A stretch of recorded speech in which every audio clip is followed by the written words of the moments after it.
আসসালামু আলাইকুম। ছুটির দিনে পরিবার পরিজন নিয়ে ঘুরে আসতে পারেন বাংলাদেশের নারায়ণগঞ্জ জেলার সোনারগাঁও উপজেলায় অবস্থিত বাংলার তাজমহল থেকে।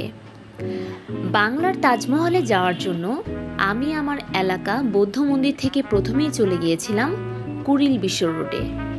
কুড়িল বিশ্ব রোড থেকে জনপ্রতি ৬০ টাকা ভাড়ায় বিআরটিসি বাসে করে আপনি চলে যেতে পারেন গাউসিয়ায়।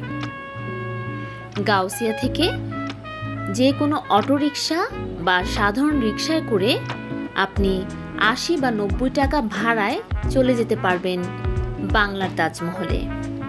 বাংলার তাজমহল নির্মাণ করেছেন ব্যবসায়ী ও চলচ্চিত্র নির্মাতা আহসানুল্লাহ মনি। তিনি ভারতের আসল তাজমহলের অনুপ্রেরণায় এটি তৈরি করেছেন। ২০০ টাকার টিকিট মূল্য দিয়ে আমরা প্রবেশ করলাম তাজমহলের ভেতরের অংশে। মূল স্থাপনাটি আসল তাজমহলের অনুরূপে তৈরি। এতে রয়েছে সাদা মার্বেল ও রঙিন পাথরের ব্যবহার। চারপাশে রয়েছে মিনার ও কেন্দ্রস্থলে রয়েছে গম্বুজ। তাজমহলে প্রবেশের সময় আমরা ২০০ টাকার টিকিট মূল্য দিয়ে প্রবেশ করেছিলাম।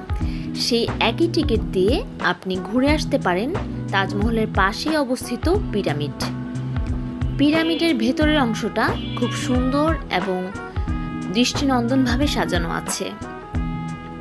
আধুনিক গ্রাম যেখানে মুসলিম, হিন্দু, বৌদ্ধ, খ্রিস্টান সব ধরনের বাড়ির প্রতিকৃতি আছে।